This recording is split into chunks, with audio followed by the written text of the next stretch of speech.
უნგრეთში ოპოზიციური პოლიტიკის კეთება მარტივი არ ყოფილა. 16 წლის განმავლობაში უნგრეთში ვიქტორ ორბანმა როგორც ავტორიტარმა გააქრო პოლიტიკური ველიდან პოლიტიკური პარტიები. ისინი გაანადგურა ფინანსურად, პოლიტიკურად, მედია არ არსებობდა, კრიტიკული მედია და დამოუკიდებელი მედია, ამიტომ თქმა იმის, რომ უნგრეთში ოპოზიციური საქმიანობის წარმოება არის მარტივი პოლიტიკური ოპონენტები. აი, ამაზე პასუხობთ. მარტივი უნგრეთში პოლიტიკის კეთება და ოპოზიციური პოლიტიკის კეთება არასდროს არ ყოფილა. მათ შორის პეტერ მადიარი, რომელმაც ახლა დაამარცხა ვიქტორ ორბანი, მის მიმართ ორბანს და მის პარტიას, სახელმწიფო პარტიას ისეთი მძიმე ბრალდებები ჰქონდა გაჟღერებული, რომ დამარცხების შემთხვევაში მადიარს აუცილებლად დაიჭერდა. სამართლებრივი ბრალდებები წამოუყენეს. ეს პუტინისტური, აქამდე თუ პუტინისტი იყო, დღეს როგორ გახდა დემოკრატი ორბანი, იმიტომ რომ დამარცხდა არჩევნებში. წარმოუდგენელია ის არათანმიმდევრულობა, რომელზეც დღეს საჯარო სივრცეში ხდება მსჯელობა. ჩვენ ვამბობთ, რომ არჩევნების გზით ივანიშვილის დამარცხება არის ერთადერთი სწორი გზა, რომელთაც შეიძლება ივანიშვილის ხელისუფლება შევცვალოთ. რატომ ვამბობთ ამას? იმიტომ რომ ამ ქვეყანას სჭირდება მშვიდობაც, სტაბილურობაც, კეთილდღეობაც და ხელისუფლების ცვლილებასთან არის ყველაფერი ეს დაკავშირებული. ისე არაფერი არ იქნება, არც კეთილდღეობა იქნება, არც მშვიდობა იქნება, არც სამართლიანობა იქნება. თქვენი მისმის უბრალოდ მაინც მეტ არგუმენტს მოითხოვს კითხვა. არგუმენტები არის. იგებთ არჩევნებს. კიდევ ერთი განსხვავება, მე შეგახსენებთ, რომ ლელუარის იმ სამ პარტიას შორის, რომლის აკრძალვასაც სახელმწიფო პარტია ითხოვს და ამავე დროს ძალაშია უკვე და მოქმედებს კანონი, რომლის მიხედვითაც აკრძალული პარტიის წარმომადგენელს ეკრძალება არჩევნებში მონაწილეობა. ანუ თუ ლელოს აკრძალავს საკონსტიტუციო სასამართლო, აი პირადად თქვენ ვეღარ მიიღებთ არჩევნებში მონაწილეობას. ასეთი კანონიც არ ქონდა, ხო, ვიქტორ ორბანს და ესეც კიდევ ერთი განსხვავება. შესაბამისად, მაშინ იქნებ გითხრათ რისი იმედი გაქვთ, როგორი იგებთ არჩევნებს. ხომ არ გაქვთ მოლოდინი იმის, რომ ვიცი საკონსტიტუციო სასამართლო ვარს ეტყვის ქართულ ოცნებას მისი საკონსტიტუციო სარჩელის გაზიარებასა და დაკმაყოფილებას. ასე შევხედოთ ძალიან მარტივად. ვერც ერთი ოპოზიციონერი ვერ გვასწავლის ლელოს ჭკუას, როგორ მივიღოთ გადაწყვეტილებები და როგორ ვიმსჯელოთ, ეს ერთი. მეორე, ლელო არის ის პოლიტიკური პარტია, რომელიც კი ასაკრძალთა სიაში ყავს შეყვანილი ქართულ ოცნებას. ლელო არის ის პოლიტიკური პარტია, რომლის ლიდერებიც საპატიმროში ისხდნენ და კიდევ ახალი ბრალი აქვთ წაყენებული მამუკას და ბადრის. თავის მხრივ დღეს ყავს სამი პოლიტიკური პატიმარი, პოლიტიკური ლიდერები მათ შორის, ადგილობრივი თუ ცენტრალური. ანუ ამ ვითარებაში ჩვენ ზუსტად საკუთარ მხრებზე და საკუთარ თავზე ვიცით, რას ნიშნავს რეპრესია ქართული ოცნების მხრიდან. თუმცა ეს ვერ გვათქმევინებს უარს იმაზე, რაც არის სწორი. სწორი არის სამართლიანი არჩევნების მიღწევა და პოლიტპატიმრების გათავისუფლება. ეს ორი საკითხი, რომელიც ჩვენ არ მოგვიხსნიათ დღის წესრიგიდან. გამოდიან ხშირად პოლიტიკური ლიდერები, დღეს ამბობენ, რომ არჩევნები კარგია, გუშინ ამბობენ, რომ რუსული სპეცოპერაცია მარტივად გეტყვით. ეს ადამიანები, რომლებიც ამ მოსაზრებებზე არიან, მადიართან რო ყოფილიყვნენ პოლიტიკურ პროცესში, მას ეტყოდნენ, რომ მადიარი მონაწილეობს რუსულ სპეცოპერაციაში. და ამის გამო მადიარს არ უნდა მიიღო მონაწილეობა არჩევნებში. მიიღო კიდევაც მონაწილეობა, დაარწმუნა კიდევაც უნგრელები და დაამარცხა კიდევაც ავტორიტარი, პრორუსი ავტორიტარი ვიქტორ ორბანი. ამ ვითარებაში მუდმივად იმ ეჭვის გაღვივება, რომ არჩევნები არ არსებობს, ბიძინა ივანიშვილი უძლეველი არის ბიძინა ივანიშვილისთვის სასარგებლო საქმე. რისი გაკეთებაც არ შეიძლება ამ ქვეყანაში, იმიტომ რომ ჩვენ ხედავთ ნათლად, რომ მოდიან თქვენთან ოპოზიციონერი პოლიტიკოსები, რას ამბობენ ხოლმე? თბილისი არის ოპოზიციური ქალაქი, 80% არის ოპოზიციურად განწყობილი, 20 განწყობილი ქართული ოცნების სასარგებლოდ, ხო? ამ ვითარებაში, ამ ხელა უპირატესობის პირობებში, როგორ შეიძლებოდა ის რაც გააკეთეს? აჩუქეს ივანიშვილს და კალაძეს, 20%-იან კალაძეს დედაქალაქი. და ჩვენ საუბრობდით საერთო კანდიდატზე.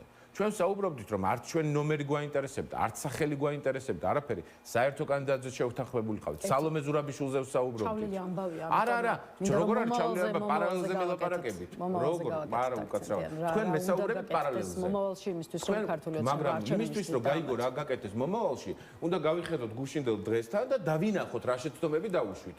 და მე არ დამიშვია ნამდვილად ეს შეცდომა. ბევრი შეცდომა მქონია ცხოვრებაში, მაგრამ არჩევნებს რაც ეხება, ეს არ იყო შეცდომა, ეს იყო სწორი გადაწყვეტილება. შეცდომა იყო ბოიკოტი, შეცდომა იყო არჩევნების რწმენის დაკარგვა საზოგადოებაში, რაც გააღვივა. ხვალ რომ რიგარეში არჩევნები ჩაინიშნოს, გამოვლენ ეს ადამიანები და მიიღებენ მონაწილეობას. თუ ისევ გააგრძელებენ, რომ არ აქვს არაფერს აზრი, აბა როგორც სულიან ხელისუფლება დამხობით და როგორი დამხობაც გააკეთეს ესეც ნახეთ სამწუხაროდ. ოპოზიციას აქვს მათ შორის ლელოს კონკრეტულად იმის რესურსი, რომ არჩევნების გზით დაამარცხოს ქართული ოცნება. დარწმუნებული ვარ, რომ ოპოზიციას აქვს ძალა, შესწევს ძალა არჩევნების გზით დაამარცხოს ივანიშვილი. ლელო ამ ბრძოლაში იქნება ერთ-ერთი მთავარი და გადამწყვეტი. თუმცა ლელოს ძალისხმევა არ იქნება საკმარისი. ისევე როგორც არ იყო 2025 წელს საკმარისი. არც ხვალ შეიძლება არ იყოს საკმარისი და ამას სჭირდება სრული მობილიზება. ყველას მიერ გადაწყვეტილების მიღება, სტრატეგიულად სწორი გადაწყვეტილების მიღება, რომ არჩევნები არის მშვიდობიანი, სწორი, სახელმწიფოებრივი გზა. ამ ქვეყანას რა სჭირდება? რითი იგებს ქართული ოცნება? ომის პროპაგანდით, ტყუილებით, ზეწოლით, მუქარით და ამას თუ არ უპასუხოთ, მადიარის კამპანიის ანალიზზე როცა საუბრობენ, რა კამპანია ქონდა? სოციალურ საკითხებზე საუბრობდა და იმ შიშებს პასუხობდა ზუსტად, რასაც თესავდა ვიქტორ ორბანის ხელისუფლება და ამ დროს მე როცა გამოვდივარ და ვსაუბრობ 1000 ლარიან პენსიაზე, სოციალურ შემწეობის უსამართლო გაცემის წესზე, ჯანდაცვაზე, განათლებაზე, მუნიციპალურ საკითხებზე, 10000 ავარიულ სახლზე მხოლოდ თბილისში და დედაქალაქში, უკანონობაზე და კორუფციაზე, გამოდიან ეს პოლიტიკოსები მეუბნება, რომ რა დროს ამაზე საუბარია, მხოლოდ ილაპარაკებენ, მაგრამ რუსული რეჟიმი როა, მე მესწავლება, საკუთარ ტყავზე ვიცი, არც ერთი იზოლატორი არ დამიტოვებია, მგონი ყველა იზოლატორში ნაჯდომია, ჩემი პოლიტიკური ლიდერები ციხეში ნამყოფები არიან, კიდევ ციხე ემუქრებათ. ან ყველაფერი გავიარეთ და ყველაფრის გავლა კიდევ წინ გველოდება. არც ისე სასიამოვნო დღეების, მაგრამ სწორი რაც არის ესე უნდა მოიცე. რა სჭირდება დღეს ქვეყანას, რა სჭირდება დღეს ქართულ ხალხს. და ქართულ ხალხს მუდმივად იმის სახით რომ არაფერი არ გამოვა. და ბიძინა ივანიშვილი უძლეველია და მოდი დაველოდოთ რეჟიმი როდის ჩამოიშლება თავისით, ეს თავის მოტყუებაა და არ შეიძლება მოქალაქეები მოვატყუოთ. არ შეიძლება. უნდა ვიბრძოლოთ ყველგან, სადაც ამის შესაძლებლობა არსებობს. მადიარზე ამბობენ, რომ არჩევნები რეალურად მოიგო სწორედ მისი სწორი საარჩევნო კამპანიით და სწორი მესიჯებით, რითაც ის ჩადიოდა თითოეულ ქალაქსა და სოფელში. მე მინდოდა მეკითხა თქვენთვის, აი იგივე პეტერ მადიარის კამპანიამ დაგანახათ თუ არა, რომ ოპოზიციური პარტიების, მათ შორის აი უშუალოდ ლელოს წინასაარჩევნო და არა მხოლოდ ეს წინასაარჩევნო მარათონი ფორმირებას საჭიროებს, თუმცა თქვენ გარკვეულწილად უპასუხეთ ამ ესე ვთქვათ ნაწილს ამ საკითხს კითხვის დასმის გარეშე. კამპანიაში უნდა ვიყოთ, რომ ლელოს მესიჯები სწორი და ზუსტია. მაშინ რატომ რჩება შთაბეჭდილება, რომ ოპოზიციური სპექტრი, მათ შორის არც ლელოა გამონაკლისი, ვერ პასუხობს საზოგადოების ინტერესებს. აი მაინც გარედან რაც ჩანს ყოველ შემთხვევაში და პრინციპში ამას თვითმმართველობის არჩევნების შედეგებიც ადასტურებს, ოპოზიციურ ძალებს ნაკლები ნდობა აქვთ საზოგადოების მიუხედავად იმისა, რომ შესაძლოა აღარ მოსწონდეთ ქართული ოცნება. მე არ ვფიქრობ, რომ ნაკლები ნდობა აქვთ, მე ვფიქრობ, რომ შეცდომებს უშვებს ოპოზიცია პოლიტიკური სტრატეგიის შერჩევისას. შეუძლებელია თვითმმართველობის არჩევნების განწყობაზე გეკითხებოდით. ამორჩევლის განწყობაზე გასვხობთ მეც. შეუძლებელია თვითმმართველობის არჩევნები ჩავთვალოთ რაიმე ტიპის ნიშნულად ავიღოთ მხარდაჭერის, მაშინ როცა პოლიტიკური სპექტრის დიდი ნაწილი ამბობდა, რომ ეს იყო რაღაც გამოგონილი სიტყვები და რუსული სპეცოპერაცია. მადიარს გეუბნებით ძალიან მარტივი ფორმულირებით.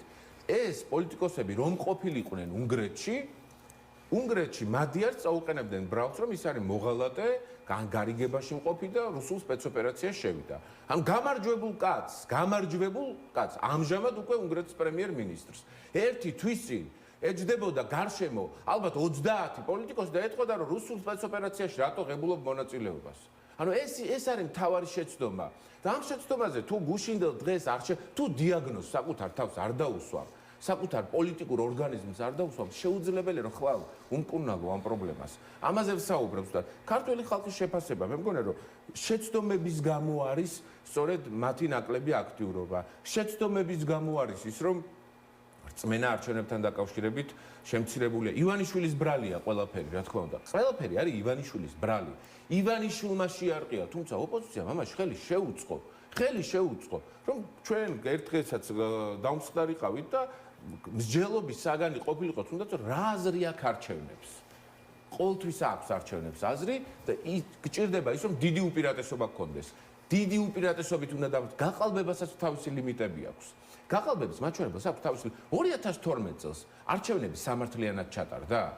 მარტივად ვკითხულობ. არ იყო გაყალბება? ყოველთვის ყალბდებოდა, მათ შორის წინა ხელისუფლების პირობებში. 2012 უბრალოდ აღარ იყო გაყალბების მასშტაბი. და ჩვენც ესე უნდა დავამარცხოთ. არ უნდა იყოს ბიძინა ივანიშვილის გაყალბების მასშტაბი და თბილისის არჩევნები იყო სწორედ ასეთი, სადაც 80-20-ზე იყო თანაფარდობა. შედეგებს გადავხედოთ, შედეგები განახობს ამ პოლიტიკას. ამ თემასთან დაკავშირებით, რადგან ესეთი ფართო თემაა, სხვა კუთხით გვაქვს გასაშლელი, ამიტომ დრო რომ სწორად გავანაწილოთ, ახლა უკვე ვისაუბროთ იმაზე, რა იცვლება უკვე თვითონ ქართული ოცნებისთვის იმით, რომ აი 16 წლიანი მმართველობის შემდეგ უნგრეთის ხელისუფლებაში აღარ იქნება ვიქტორ ორბანი, რომელიც მთავარ დაბრკოლებას წარმოადგენდა ევროკავშირისთვის, ეწინააღმდეგებოდა ამ ორგანიზაციის ყველა ძირითად გადაწყვეტილებას, მათ შორის ბლოკავდა სანქციებს და მათ შორის ბლოკავდა ქართულ ოცნებასთან დაკავშირებულ პირებთან დაკავშირებულ სანქციებსაც. აი როგორ ფიქრობთ, რა დაკარგა ქართულმა ოცნებამ ორბანის წასვლით? მეორე მხრივ რა ეშველება ქართულ ოცნებას ევროკავშირთან ურთიერთობებში ორბანის გარეშე და მესამე მხრივ ვინ დარჩა, ასე ვთქვათ, დასაყრდენი ევროპული ქვეყანა ევროპაში და ვისი მეძე შეუძლია მოკლედ იყოს დღის შემდეგ, როდესაც აღარ ეყოლება ვიქტორ ორბანი. ქართულ ოცნებას, როგორც რუსული კავშირების მქონე ხელისუფლებას, უკვე მოკავშირეები თითქმის აღარ ყავს ევროპის მასშტაბით. კი, ვიქტორ ორბანი ყოველთვის ცდილობდა დაებლოკა პერსონალური სანქციები ქართული ოცნების დანაშაულში ბრალდებულ ან ეჭვმიტანილ სხვადასხვა პოლიტიკურ ლიდერთან მიმართებაში. და ეს იწვევდა ძალიან უცნაურ და მათ შორის სრულად მოსალოდნელ შედეგს. ეს იყო ის, რომ თუ ვიქტორ ორბანი ბლოკავდა ივანიშვილის წინააღმდეგ სანქციების შემოღების პროცესს, ევროკავშირი იწყებდა ფიქრს ალტერნატიულ გზებზე. ერთ-ერთი ალტერნატიული გზა იყო, ჩემი აზრით, მცდარი გზა ევროკავშირის მხრიდან უვიზო მიმოსვლის შეჩერება. რის გამოც ივანიშვილმა რეალურად საკუთარი ინტერესების სასიკეთოდ და სასარგებლოდ გაწირა 3 მილიონამდე მოქალაქის ინტერესი, უვიზო მიმოსვლის ინტერესი და რომელიც რისკის ქვეშ იდგა. იმიტომ რომ სხვანაირად პასუხისმგებლობას და ფასის გადახდას ვერ ახერხებდა, ფასი გადაიხადა ივანიშვილის ხელისუფლებას. თუ არ დაიბლოკება ივანიშვილის მიმართ სანქციები ევროკავშირში, აღარც გაჩნდება აუცილებლობა უვიზო მიმოსვლის შეჩერების და უვიზო მიმოსვლა არ უნდა შეჩერდეს. საქართველოს მოქალაქეები იმსახურებენ იმას, რომ უვიზო მიმოსვლა ჰქონდეთ ევროკავშირთან, ძალიან მარტივია, რომ ევროკავშირთან კარგი ურთიერთობა, პარტნიორობა დაიმსახურა საქართველოს მოქალაქეებმა. თავისი მისწრაფებით, თავისი კანონმორჩილებით, კეთილსინდისიერებით და ასე შემდეგ. ამიტომ ეს ცვლილება აუცილებლად მოახდენს ძალიან მძიმე გავლენას ქართული ოცნების საგარეო პოლიტიკაზე, თავის მხრივ ევროკავშირს გაათავისუფლებს იმ მნიშვნელოვან პოლიტიკურ გადაწყვეტილებებში, რაც აისახება მაგალითად უკრაინის მხარდაჭერის ნაწილში, ფინანსური მხარდაჭერის ნაწილში, აისახება საგარეო პოლიტიკის წარმოების ნაწილში და ასე შემდეგ. ამიტომ ვიქტორ ორბანის დამარცხება არის მნიშვნელოვანი სიგნალი საქართველოს მოქალაქეებისთვის, რომ ბიძინა ივანიშვილის დამარცხება შესაძლებელია არჩევნების გზით და ამას ჭირდება მხოლოდ სწორი პოლიტიკური სტრატეგია და შრომა, ძალიან ბევრი შრომა, მარტო შრომა არა, ძალიან ბევრი შრომა და კი მსხვერპლიც. ეს მსხვერპლი ჩვენ პოლიტიკოსებმა უნდა გავიღოთ თავად ჩვენ ხარჯზე, ჩვენი შრომის, ჩვენი ფიზიკური ძალისხმევის ხარჯზე. უნდა მოხდეს ის, რომ შევძლოთ შრომით, ძალიან ბევრი სიარულით, კომუნიკაციით, თუნდაც დაგვჩაგრონ, თუნდაც დაგვიჭირონ, თუნდაც ჩვენი პოლიტიკური პარტიები აკრძალონ. ამკრძალავენ მე გავაგრძელებ სხვას დაუჭერ მხარს, სხვა პოლიტიკოს დაუჭერ მხარს და აუცილებლად, იმიტომ რომ აქ ხო მიზანზეა საუბარი. თუ აკრძალული პოლიტიკური ლიდერი ანებებს პოლიტიკას თავს, ეს ნიშნავს, რომ მარტო საკუთარი თავი აინტერესებდა. მე ჩემს მაგალითზე გეტყვით და მათ შორის ჩემი კოლეგების მაგალითზე. თუ მე როგორც პოლიტიკოს ამეკრძალება პოლიტიკური საქმიანობა, მე დავრჩები რიგით აქტივისტად და დავეხმარები სხვებს.